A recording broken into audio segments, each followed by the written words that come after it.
இதுல ரவீந்திர சார் பையன் யாரு? நான் தான். அதை நிரூபிக்க ஆதாரம் வேணுமா? வெளியில வாங்க, அவுட்டோர்ல எடுக்கலாம். சிவா, கேமராவை ஸ்டாண்ட்ல போடு. யார ஸ்டாண்ட்ல வைக்கணும்? நல்ல வேலை இங்க வந்தீங்களே. நாங்க வீட்டுக்கு வந்தபோது நீங்க இல்லையே. உங்க அப்பாவை பத்தி உங்க அனுபவத்தை சொன்னா ரொம்ப நல்லா இருக்கும். சரி வாங்க. தொப்பிய கழட்ட மாட்டானோ? ஹலோ, நீங்க ரைட்ஸ் வாங்கிருக்கீங்களா? ரைட்ஸா? என்ன ரைட்ஸ்? ரைட்ஸ்னா உரிமை பத்திரம். அதெல்லாம் வாங்கினதுக்கு அப்புறம் இந்த இடத்துல ஷூட்டிங் வச்சுக்கோங்க. ஒரு வருஷத்துக்கு எத்தனை தடவை வராங்கன்னு தெரியுமா? பல ப்ரோகிராம்ஸ்ல பல விதத்துல அப்பாவை பத்தி பேசியே சம்பாதிச்சுக்கிட்டு இருக்காங்க. இனிமே அதெல்லாம் நடக்காது. நீங்கன்னா நீங்க இல்ல. நீங்க இல்லன்னா இன்னும் நிறைய பேர் வராங்க. சங்கீத சக்கரவர்த்தி, ரொம்ப திறமை இருக்கிற கலைஞன், இதெல்லாம் நிறைய கேட்டாச்சு. அந்த சங்கீத சக்கரவர்த்தியோட குடும்பத்துல அடுப்பு எரியுதா இல்லையாங்கிறத பத்தி எல்லாம் உங்களுக்கு கவலை கிடையாது. தமிழர்களோட மனசுல இன்னைக்கு ஒலிச்சுக்கிட்டு இருக்கிற அற்புதமான பல பாடல்களை கொடுத்த அவரோட வீட்டுல டீல போடுறதுக்கு சக்கரை தூள் இருக்கான்னு கூட என்னைக்காவது கேட்டிருக்கீங்களா?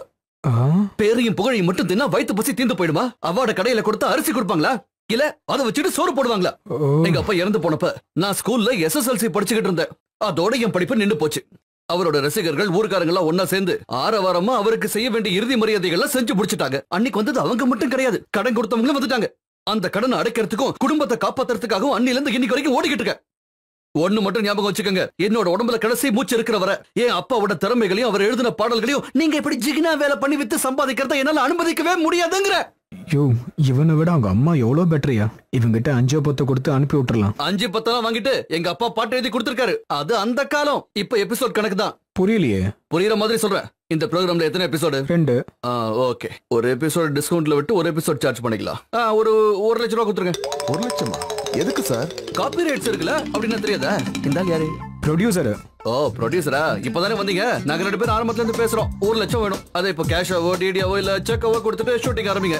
இல்ல செக் வேணாம், அது கிளியர் ஆகி கேஷ் ஆகலன்னா ப்ரொடியூசரோட கிளாஷ் ஆயிடும். ஏற்கனவே நீ முதல்ல கேமரா கொண்டு போல வை. நம்ம கிட்ட SPP சாரும் ஜானகி மேடம் ஸ்டேட்மெண்ட் இருக்குல்ல, அதை வச்சு அட்ஜஸ்ட் பண்ணிக்கலாம். ஹலோ சார், என்னது சட்டுன்னு கோவப்பட்டு கிளம்பிட்டீங்க? எந்த மீட்டருக்கும் காம்ப்ரமைஸ் ஒண்ணு இருக்குல்ல. இதுல என்ன காம்ப்ரமைஸ் இருக்கு? நாங்க இந்த ப்ரோகிராம பண்ணல. ஹலோ சார், ரேட்டு தான் பிரச்சனைனா இப்ப இருக்கிற விலைவாசி எல்லாம் கன்சிடர் பண்ணி நானும் கொஞ்சம் இறங்கி வர ட்ரை பண்றேன். பிசினஸ் டீல்னா கொஞ்சம் முன்ன பின்ன தான் இருக்கும், எனக்கும் தெரியும். ஒரு எபிசோடுக்கு 25,000 தந்தா கூட போதும். உங்க பேர் என்ன சொன்னீங்க?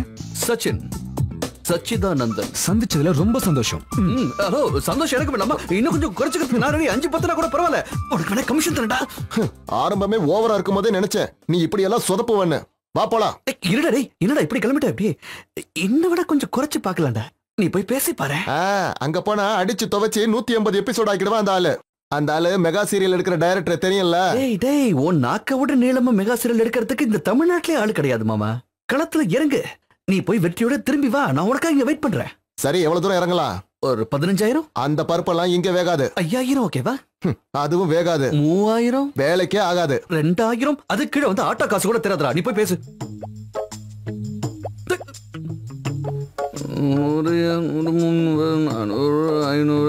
மொத்தம் 1,500. 2,000 கூட தேரல. கொஞ்சம் விட்டு கொடுக்காம பேசியிருந்தா 5,000 கூட தேறி இருக்கும்னு நினைக்கிறேன். பேச தெரிஞ்சிருக்கணும். போய் பார்கன் பண்ண உன்ன அனுப்பணும் பாரு. உனக்கு பதிலா ஒரு கழுதிய பேச அனுப்பியிருந்தா கூட உன்னை விட பெட்டரா பார்கன் பண்ணிட்டு வந்திருக்கும். கழுதை தான் வெளியவே நின்றுச்சே, நான் என்ன பண்றது? ரொம்ப மிரட்டாத என்ன. அப்பாவுக்காக தான் அவங்க இந்த அமௌண்ட்டே கொடுத்தாங்க. அதுவும் சொல்லிதான் கொடுத்தாங்க. இன்னைக்கு அப்பாவை எக்கச்சக்கமா திட்டிட்டேன் இல்லடா? இதெல்லாம் நமக்கு ஒண்ணு புதுசு இல்லையே. ஆனா இந்த வழக்கமா சொல்றத கொஞ்சம் மாத்திக்கேன. பேரையும் புகழையும் கொடுத்தா பசி போகுமையா? அவார்ட கொடுத்தா அரிசி கொடுப்பாங்களா? இத கேட்டு கேட்டு எனக்கு போர் அடிச்சு. போர் அடிச்சு போச்சுனா எதுக்கு ஏன் கூட சுத்துற? வண்டி ஏறா, ஹாஸ்பிடல்ல இருந்து பாஸ்கரனை கூட்டி வரணும். ஜெயில இருந்து வெளியில கொண்டு வர மாதிரி சொல்ற. இன்னும் அது என்னடா அது? அது தெரிஞ்சா டாக்டர் இருக்க மாட்டேன். இன்னாங்க, இந்த பில்லை பே பண்ணணும். பில்லா? இது என்ன புதுசா இருக்கு? அதான் ஆல்ரெடி கட்டிட்டேனே. அது லேபோட பில்லுங்க. இன்னும் 360 ரூபா கொடுக்கணும். என்னது? என்ன சொன்னாங்க? 360 ரூபா தரணுமா? கூட இத பத்தி ஏன் முதல்லயே சொல்லல? 2 நாளைக்கு முன்னாடியே ஞாபகப்படுத்திட்டேன். அப்ப டிஸ்சார்ஜ் பண்ணும்போது பே பண்றேன்னு சொன்னீங்கல்ல. இப்படி நினைச்சு பில்லு தரீங்க. இது ஹாஸ்பிடல்ல கந்து வட்டி கிடையா? இந்த ஏமாத்துற வேலை எல்லாம் என்கிட்ட வச்சுக்காத. என்ன மிஸ்டர்? ஒண்ணு இல்ல, சும்மா உங்க பேஷண்டோட பிளட்டையும் யூரினையும் டெஸ்ட் பண்ண பில் தான் அது. யூரின் டெஸ்ட் வேணா பண்ணிருக்கலாம், ஆனா பிளட் டெஸ்ட் பண்ணிருக்காங்கன்னு மட்டும் சொல்லிடாதீங்க. அந்த உடம்புல ஒரு துளி ரத்தமாவது இருக்கான்னு பார்த்து சொல்லுங்க. உடம்பு ஃபுல்லா சாராயம் தான். பிளட் இருந்தா எதுக்கு ஹாஸ்பிடல் கூட்டிட்டு வர போறேன்? சரியான தண்ணி பேரல். இந்த வரேங்க. என்ன சச்சின், இவ்வளவு நேரமா? பணத்தை கொடுத்துட்டு கிளம்ப வேண்டாமா? வெளியே போனா காத்து வாங்கலாம் பாரு. அதுக்கு யாரும் காசு கேட்காம இருந்தா சரி. உங்க கையில இருக்கிற காசை கொடுங்க. என்னடா காமெடி பண்றியா? ஏகிட்டே விளையாடுற பாத்தியா? காசு வேணுமா? அதுவும் ஏகிட்டே கேக்குற பாத்தியா? டேய் மாமா, உங்ககிட்ட ஏதாவது சில்லற தெரியுமாடா? என்கிட்ட அருணா கயிறு மட்டும் தான் இருக்கு. வெள்ளி தானே, பரவாயில்ல கூட. அதை அடமான வச்சு இப்போதைக்கு பாத்துக்கிறேன். வெறும் கருப்பு அருணா கொடி மட்டும் தான் இருக்கு. உங்ககிட்ட கேட்டோம் பாரு. சரி, இப்ப என்ன பண்றது? ஜெனிஃபர் கிட்ட கேட்டு பார்க்கலாமா? நான் நினைச்சேன் நீ சொல்லிட்ட. எனக்கு அவகிட்ட தான் கேட்கணும்னு தோணுது. நீங்க தைரியமா போய் கேளுங்க.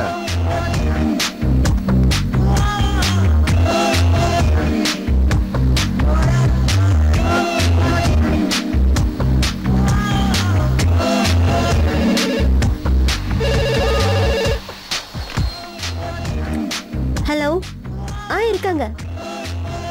இந்தா உனக்கு தான் ஃபோன். ஹலோ. அட, என்ன ஆச்சரியமா ஃபோன் பண்ணிருக்க? வழியில 2 ரூபாய் கீழே கிடைச்சதா என்ன? கிண்டல் பண்ணாத. அது நான் இப்போ ஹாஸ்பிட்டல்ல இருந்து ஃபோன் பண்றேன். இங்க பாஸ்கர் அண்ணாவை டிஸ்சார்ஜ் பண்றதுக்காக வந்தேன். பில் கட்டுறதுக்கு கொஞ்சம் பணம் ஷார்டேஜ் ஆகுது. இந்த மாதிரி ஒரு சிச்சுவேஷன் எனக்கு யாரோட ஞாபகம் வரும்? அதான் உனக்கு ஃபோன் பண்ணேன். ஓ, அதான் விஷயமா? லோக்கல் கால்க்கு சும்மா காசு செலவு பண்றேன்னு பார்த்தேன். ஆனா ரொம்ப சாரி சார், என் கையில காசு இல்ல. உன் கையிலயும் பணம் இருக்காதுன்னு எனக்கு நல்லா தெரியும். எப்படியாவது கொஞ்சம் புரட்டி தாயேன். கேக்குறப்பெல்லாம் பணத்தை புரட்டி கொடுத்திருக்கேன். இப்ப நீ எனக்கு எவ்வளவு கொடுக்கணும்னு ஞாபகம் இருக்கா? பழைய கணக்கெல்லாம் எப்ப எதுக்கு? வேண்டாம் வேண்டாம், கணக்கு கரெக்டா நம்ம சேட்டோட கடையில எழுதி வச்சிருக்கேன். போன திங்கக்கிழமை வாங்கின 150 ரூபாயும் சேர்த்து இப்ப மொத்தம் 1375 ரூபாய் 50 பைசா தரணும். பாரு ஜென்னி, நம்ம ஊர் அரசாங்கமே வெளிநாட்டுல கோடிக்கணக்கில் கடன் வாங்கி தான் ஓட்டிட்டு இருக்கு. நான் கேக்குறதுல ஒரு பெரிய அமௌண்டா? பிச்சை காசு.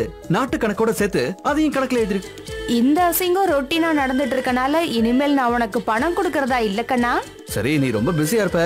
அவனோட டைம் வேஸ்ட் பண்ண மாட்டேன். என் ஃப்ரெண்ட் அங்க அனுப்பி வைக்கிறேன். அவன்கிட்ட பணத்தை கொடுத்து அனுப்பிச்சிரு. போன வச்சிருவா. ஐயோ, வைக்காத வைக்காத, என்கிட்ட பணம் இல்ல. இருக்கணும். 360 ரூபீஸ் சேஞ்சா கொடுத்து விட்டுரு. அப்ப உங்களுக்கு டீசெண்டா பேசவும் தெரியும்ல. டீசெண்டா பேசுறேன். அப்ப பணம் கட்டலன்னா போக விட்டுறீங்களா? போய் வீட்டு பணத்தை வாங்கிட்டு வா. என்ன சந்தில சிந்து படுற? உங்க பேர் சிந்துவா? அத இந்த கேமராவெல்லாம் பிடிக்க வேண்டாம். பாட்டு மேல எனக்கு இருக்கிற ஆர்வத்தை வச்சுதான் ஊர்க்காரங்க எனக்கு வச்சிருக்கிற பேர் பாட்டு பாடுற பாய். பழைய கிராம போனையும் ரேடியோவை ரிப்பேர் பண்ணி கொடுக்கறது, மெத்த செஞ்சு விற்கிறது, இதுதான் என்னோட தொழிலே. நான் என்னத்தன்னு சொல்றது? அந்த ஆளை பத்தி சொல்ல ஆரம்பிச்சா இன்னைக்கு ஒரு நாள் பத்தாது.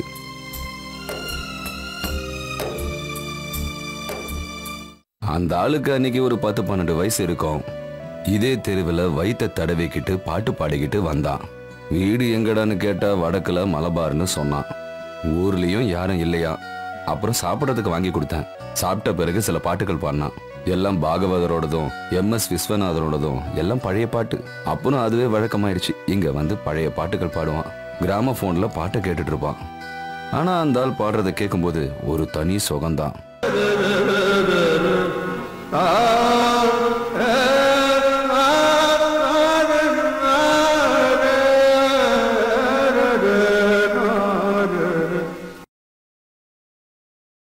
அன்புள்ளாப்பா, உங்க உடம்புல ஓடின அந்த சங்கீத ரத்தம் கொஞ்சமாவது இந்த இளைய கலைஞன் ரத்தத்திலையும் ஓடணும். உங்க ஆசீர்வாதத்தால இன்னைக்காவது அந்த செலக்ஷன் கமிட்டிக்கு சுய புத்தி வரணும். தூர்தர்ஷனுக்கு நான் 4வது தடவை ஆடிட்டிங் டெஸ்ட் போறேன். என்னைக்கு தான் நானும் ஒரு பெஸ்ட் பிளேபேக் சிங்கர்னு இந்த மாதிரி அவார்டெல்லாம் வாங்கி எங்க அம்மா கையில கொடுத்து அவங்க இந்த டேபிள்ல கொண்டு வந்து வைக்க போறாங்களோ.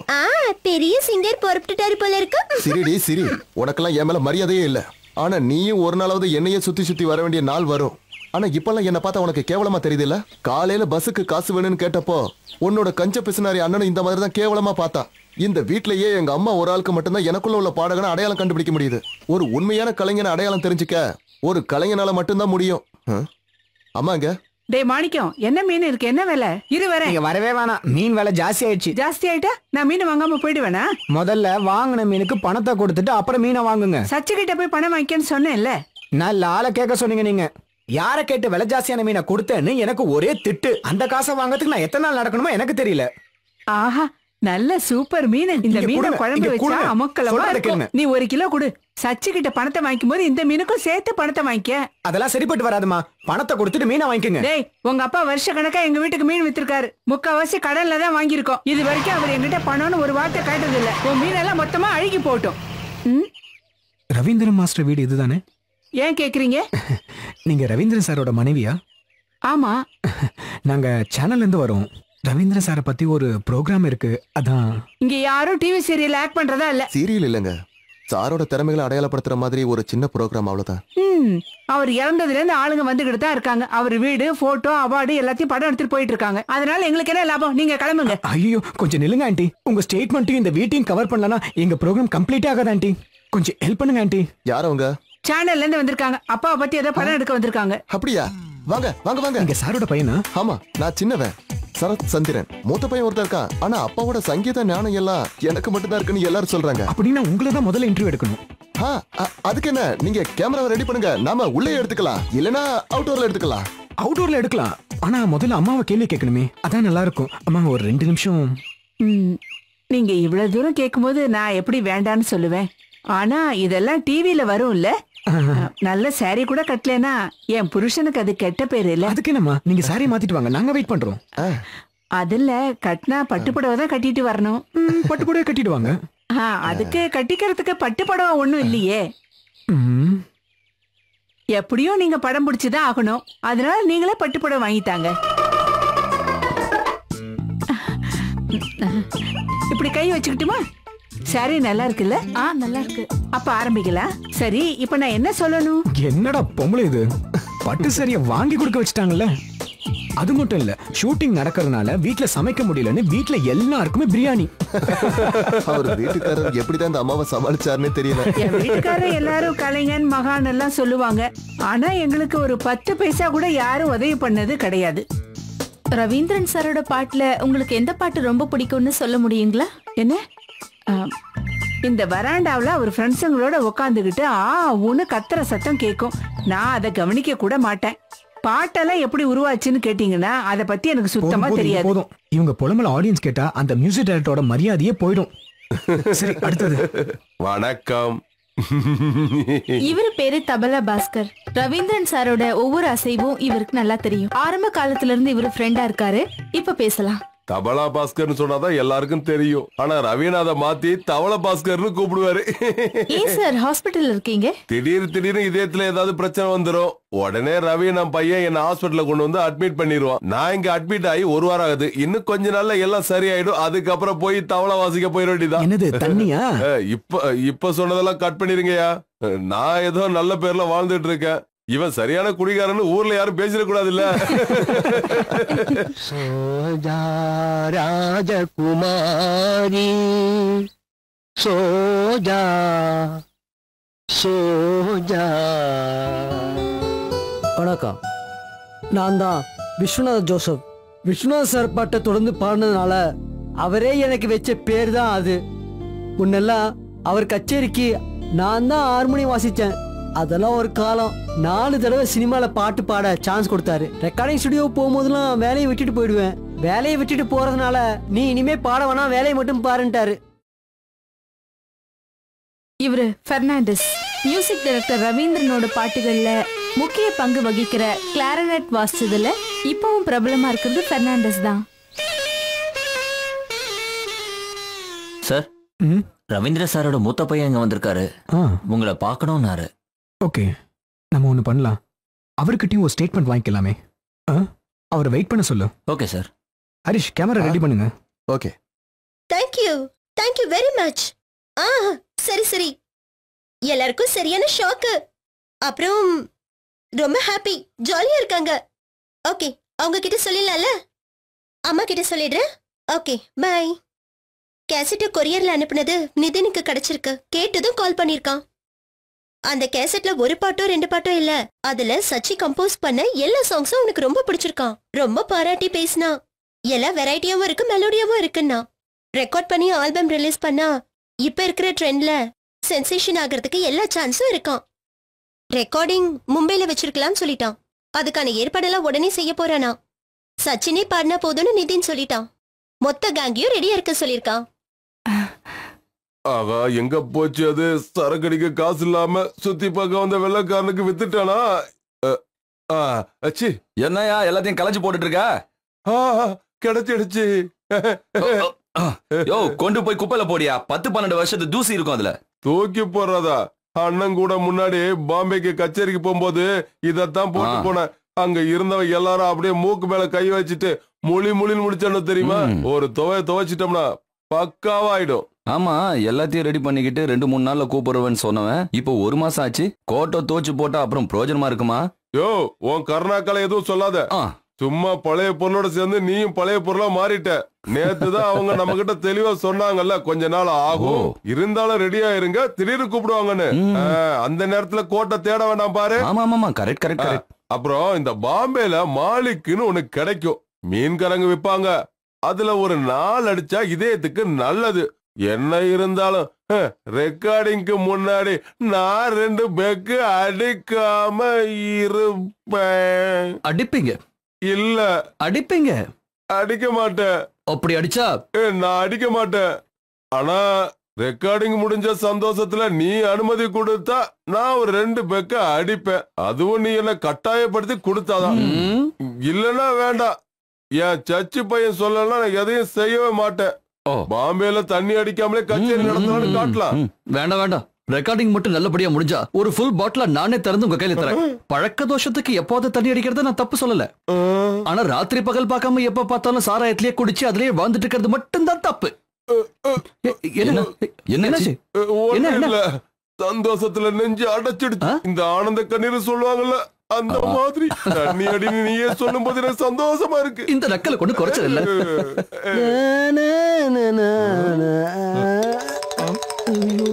எங்க நடுவருங்க, நிலுங்க. அந்த இடத்த விட்டு அசைஞ்சா துரத்தி அடிப்பேன். பக்கத்து தெரு ஒரு கடையில பைஜாமா ஜிப்பா தச்சி தாடான்னு சொன்னேன். அளவு சரியா இருக்கான்னு போட்டு பார்த்தேன். சரி, பாஸ்கரனுக்கும் ஃப்ரெண்ட்ஸுங்களுக்கும் காமிக்கலான்னு வந்தேன். நீ இருக்கிறத கவனிக்கல. திட்டாதப்பா, அவுத்துறேன். வேண்டாம், அது அப்படியே இருக்கட்டும், விடுங்க. உங்க சந்தோஷத்தெல்லாம் பார்க்கும் போதுதான் நான் ஏன் இத்தனை நாள் பாடாம இருந்தேன்னு வருத்தப்படுறேன். என் கையில 4 டோஸ் வாங்கினதும் பையன் திருந்திட்டான்ல. லேட் பண்ணாம அந்த டோஸை கொஞ்சம் முன்னாடியே கொடுத்திருந்தா நல்லா இருந்திருக்கும்ல. அதுக்கு நீ ஒரு சின்ன கேப் கொடுத்தாதடா நான் உன்னை திட்ட முடியும். நீ கிளம்பு. அம்மா, எங்க போனோம்? நீங்க எங்க வரீங்க? நம்ம பாய பார்த்து ரொம்ப நாளா ஆச்சு. நீங்க யாரையும் பார்க்க வேணாம். டாக்டர் சொன்னது ஞாபகம் இருக்குல்ல? வீட்டுக்கு போய் ரெஸ்ட் எடுங்க. அவரை பார்த்துட்டு உடனே கிளம்பிடுறேன். பார்க்க வேணாம்னு சொல்றல, நீங்க கிளம்புங்க. யோ, போற வழியில சாராய கடையை பார்த்தா நிறுத்த சொல்லுவாரு.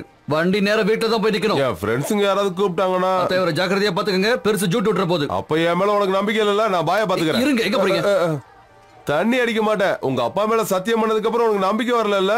சரி, கிளம்புறேன். ஏய், நம்ம கிளம்புறோம். போகும்போது ரோடு சரியில்லை, அது சரியில்லை, பிரேக் பிடிச்சா உன் காதை உடைச்சிடுவேன். நான் வரட்டாப்பா. நேரத்துக்கு சாப்பிடு, நல்லா ரெஸ்ட் எடு. நான் வரட்டுமாப்பா? சரி கிளம்புங்க. சொன்னது ஞாபகம் இருக்குல்ல? பாஸ்கர் உள்ள வரலையா? இப்பதான் அனுப்பி விட்டேன். வீட்டுக்கு போய் ரெஸ்ட் எடுக்க சொன்னேன். இந்த ஏரியால சுத்திட்டு இருந்தாருன்னா அப்புறம் தனக்கு பெட்ரோல் போட்டுக்கணும்னு தோணும். அப்படி தோணுச்சுன்னா ஹாஸ்பிட்டல் பக்கம் வராதுன்னு டாக்டர் சொல்லிட்டு. ஹாஸ்பிட்டல்னு போனா காசு பணம் நிறைய செலவாகுமே. இங்க இருக்கிற சில்லற காசெல்லாம் பொறுக்கி கொடுத்து அனுப்பலான்னு பார்த்தா ஆட்டோக்கு கூட அந்த காசு பத்தாது. உங்க நிலைமை என்னன்னு எனக்கு தெரியாதா? நடக்கிறது தன்னால நடக்கட்டும். ஃபேக்டரியில ஸ்ட்ரைக் தொடர்றதுனால கஷ்டமா தான் இருக்கும். வேலை விஷயமா ஏதாவது நல்ல செய்தி வந்திருக்கா இல்லையா? 10-20 நாள் ஆயிருக்கும் இல்லையா? சமாதானத்துக்காக சில பேர் பிடிவாதத்தை விட்டுட்டு போயிட்டாங்க. தினப்பொழுது ஓட்டுறது பெரிய பிரச்சனையா இருக்கு. இதுல ஆஸ்பத்திரி செலவு வேற. அடுத்தது இவரு சின்ன பிள்ளைக்கு சொல்ற மாதிரி உங்ககிட்ட படிச்சு எத்தனை தடவை சொல்லிருக்கேன். இவருக்கு எதுக்கு இடம் கொடுக்குறீங்க? நான் இடம் கொடுக்கலன்னா இவன் இதை விட்டுட்டு போறானா? ரோட்ல போனா ஆட்டோக்காரன் இடிச்சிட்டு போறான்னு சொல்லித்தான் நான் இவனை இங்க உட்கார வச்சிருக்கேன். அதே சமயத்துல போதை தலைக்கிருச்சுன்னு வச்சுக்க, வாத்தியெல்லாம் வாசிக்க ஆரம்பிச்சிருவாரு. உங்க பாலிய ஸ்நேகிதர் ரவீந்திரநாத்தை பத்தி டிவி கேமரா முன்னாடி ஆஹா ஓஹன்னு நீங்க புகழ்ந்ததை நானும் கேட்டேன். கிட்டத்தட்ட எனக்கு திகட்டி போச்சு. பெரிய சங்கீத மேதை, பாடுறதுக்காகவே பிறந்தவர், சங்கீத சக்கரவர்த்தியா. எங்களெல்லாம் ஒதுக்கி வச்சுட்டு அவரோட சரித்திரத்தை நீங்க எழுதிட முடியுமா என்ன? கேமரா முன்னாடி உட்காந்து சொல்ல முடியாத பல விஷயங்களும் உங்க சங்கீத சக்கரவர்த்தியோட வாழ்க்கையில நிறைய இருக்கு. அவரோட ஃப்ரெண்ட்ஸ் யாரும் அத பத்தி மட்டும் பேசலையே. ஒரு உண்மையான கலைஞர் எதிர்பார்க்கறது வெறும் பணம் காசு இல்ல தம்பி. அவர் இறந்து 10 வருஷம் ஆயும் கூட ஆளுங்க இன்னும் அவரை ஞாபகம் வச்சிருக்காங்கல்ல. இன்னும் 50 வருஷம் கழிச்சு கூட எல்லாருடைய ஞாபகத்திலே அவர் இருப்பாரு. இத பத்தி எல்லாம் உங்ககிட்ட சொன்னா உனக்கு புரியாது. அது சரி, எனக்கு அதெல்லாம் புரிய தேவையில்லைங்க. அதெல்லாம் புரிஞ்சுக்கணும்னு எனக்கு எந்த ஆசையும் கிடையாது. வா வா, வர வேகத்தை பார்த்தா கோவத்துல இருக்கிற மாதிரி இருக்கு.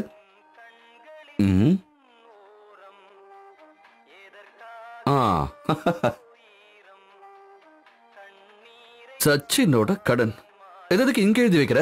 போஸ்டர் அடிச்சு ஒட்ட வேண்டியதானே? வாங்கின காசை மறக்கிறவங்க இருக்கிறப்ப இப்படி எழுதி வைக்கிறதுல தப்பே இல்ல. கடன் கொடுக்கறதுக்கு ஆதாரம் வேணும். அதுக்காக தான் உங்க கண்ணு முன்னாடி நான் எழுதி வைக்கிறேன். அதுக்கு ஏமா செவுத்துல எல்லாம் கிறுக்கி வைக்கிற? இல்லைன்னா மட்டும் இந்த இடம் ரொம்ப சுத்தம். ஆக்சுவலா என்னோட ஹேண்ட் ரைட்டிங் தான் இந்த சுவரையே ரொம்ப அழகா காட்டுது. இங்க இருக்கிற ஐட்டம் எல்லாம் கொஞ்சம் கொஞ்சமா அழியிற மாதிரி அதுவும் தன்னால அழிஞ்சு போக போகுது. கிறுக்கு இன்னும் என்ன வேணா கிறுக்கு. நான் அழியறதுக்காக எழுதல, பின்ன கணக்கு போட்டு வாங்கணுங்கிறதுக்காக தான் எழுதுறேன். ஏய் என்னது 400? நீ 360 தானே தந்த? ஓஹோ, பணம் கேக்குறப்ப போன்ல எந்த மாதிரி வழிஞ்ச? ராஜேஷ் கிட்ட 400 ரூபாய் கொடுத்தேன். என்னது? அவன் ஹாஸ்பிடல்ல 360 ரூபாய் தானே தந்தான், மீதி பணத்தை என்கிட்ட தரலையே. ஒருவேளை அத பாஸ்கர் அண்ணன் கையில தந்திருப்பானா? ஹலோ, அங்க கொடுத்தேன் இங்க கொடுத்தேன்னு மழுப்பன. சரி, இதை இப்ப தருவ? பெரிய தொலைய போச்சே. இதுக்கு பேசாம கந்து வட்டியும் வாங்கல போல இருக்கு. அது சரி, இப்ப நான் உனக்கு தொல்லையா? வேணுங்கிறப்ப எந்த பினான்சியரும் உனக்கு கிடைக்கலையே. அப்ப கிடைக்கல. இல்லாத காசை எண்ணி கொடுத்திருக்கேன், இப்ப இழிக்கிறான். டேய், 2ல ஒண்ணு முடிவு பண்ணிட்டு தான் நான் கிளம்புவேன். பணம் இப்ப தருவ? உன்னோட அசலுக்கு வட்டி, வட்டிக்கு வட்டி, வட்டிக்கு குட்டி எல்லாம் தந்துடுறேன். என்ன தயவு செஞ்சு கேவலப்படுத்தாத. பணத்தை திருப்பி தரப்ப இந்தியன் ருபீஸ் ஆகணுமா இல்லன்னா அமெரிக்கன் டாலர்ஸா திருப்பி தரணுமான்னு சொல்லு. கிழிச்ச சுளிக்கிறோம். இனி பாஸ்கர் அண்ணா ஹாஸ்பிட்டல் பில் பே பண்ணணும்னு ஹோட்டலுக்கு போன் பண்ணிப்பாரு. பாய். நான் சொல்றத நீங்களும் கவனமா கேளுங்க. இந்த கணக்க மொத்தமா தீக்காம இனி ஒரு பைசா கூட எங்கிட்ட இருந்து எதிர்பார்க்காத. ஏய், அந்த கறி துண்டை வச்சிட்டு போயிடு. மறுபடியும் கணக்கு எழுதுனல. கறி துண்டிய என்னோட கணக்குல எழுதிராத. ஏன்டா சும்மா இல்லாம அந்த பொண்ணை போய் வெறுப்பேத்துற? ஜாலிக்குதா, இதெல்லாம் வழக்கமா நடக்கிறது தானே. அவளை பார்க்கும்போது எனக்கு தாரா தான் ஞாபகத்துக்கு வருவா. அந்த வெகுளித்தனம், குறும்பு. இவ வயசுல தாராவும் அப்படித்தான் இருந்தா. அந்த வழியா போகும்போது போய் பார்க்கலான்னு தோணும். ஆனா எங்க வாசல்லையே கழுகு மாதிரி நிக்கிறான் ஒரு கிறுக்கன். நானும் அவங்கள பார்த்து ரொம்ப நாள் ஆச்சு. நான் இப்படி இங்க உட்காந்து பேசிட்டு இருந்தேன்னா என்னோட வேலையெல்லாம் நின்னு போயிடும். திரும்ப நாளைக்கு வரேன். இன்னும் நிறுத்தலையா? கொஞ்ச நேரம் அதுக்கு ரெஸ்ட் கொடுங்களேன். சரியான ஸ்டீம் இன்ஜின்.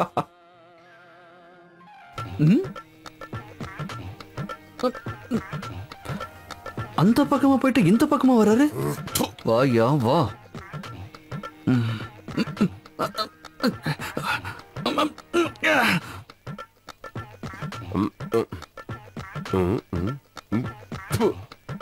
பாஸ்கர், என்னையா இது? உன்னை போய் ரெஸ்ட் எடுக்க சொன்னால சச்சி. என்ன ரெஸ்ட் எடுக்க சொல்ல அவன் யாரு? அவங்க அப்பா சொன்னாலும் நான் கேட்க மாட்டேன். என்ன மிரட்டி பார்த்தா அது நடக்குமா என்ன? ஹாஸ்பிட்டல்ல இருந்து டிஸ்சார்ஜ் பண்றதுக்கு பணத்துக்கு அவன் வேணும். கல்லு குடிக்கிறதுக்கும் கை செலவுக்கும் அவங்கிட்ட கை நீட்டி தலைய சொரிஞ்சுக்கிட்டே நின்னதை மறந்துடாத. அதுக்கு அவன் கொடுத்து வச்சிருக்கணும். அவங்க அப்பன் தோல்ல கை போட்டுட்டு பல வருஷம் சுத்திட்டு இருந்தவன் இந்த தபேலா பாஸ்கர். என்னையா சொல்ற? அவங்க அப்பா எனக்கு கொடுத்த சுதந்திரத்தை கொடுக்கணும். சும்மா குடிக்காத தம் அடிக்காதனா எப்படியா?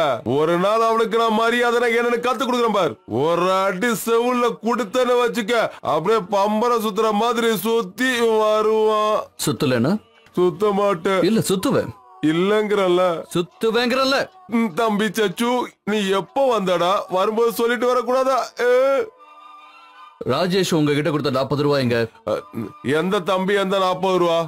ஒழுங்கா அந்த படத்தை எங்க வர? யோன்னு கூப்பிட்டா நான் உங்க அப்பாவோட ஃப்ரெண்டு, உன்னை சபிச்சிடுவேன். கொஞ்சம் இந்த பக்கம் வாங்க. நான் இங்கதான் நிப்பேன். இதான் என் இடம். இங்கதான் சௌரியமா இருக்கு. எங்க ஊதுங்க. வாயை திறந்து ஒரு தடவை ஊதுங்க. நான் இது வரைக்கும் யாரையும் ஊதுனது இல்ல தம்பி. ஊதுங்க. அந்த காசுக்கு தண்ணி அடிச்சிட்டீங்களா? நீ என்ன ஆஸ்பத்திரியில சேர்த்து எவ்வளவு பணம் செலவு பண்ணி ட்ரீட்மெண்ட் பண்ண? வேற யாராவது இப்படி செய்வாங்களாடா? எங்களுக்கு நீ உதவி செய்யலடா, வேற யாரு செய்வான்னு நினைச்சு பார்த்தேன். அப்பதான் உன் தம்பி 40 ரூபா கொடுத்தா அதை கொண்டு போய் குடிச்சிட்ட. நீ எனக்கு பையன் இல்லடா, எங்களுக்கு எல்லாம் பிறக்காத ஒரு அப்பேண்டா. இந்த வருத்தத்தை நம்ம உடனே கொண்டாடணும். டேய், போய் ஆயுதத்தை எடுறா. பாபா, தபலாவை எடு.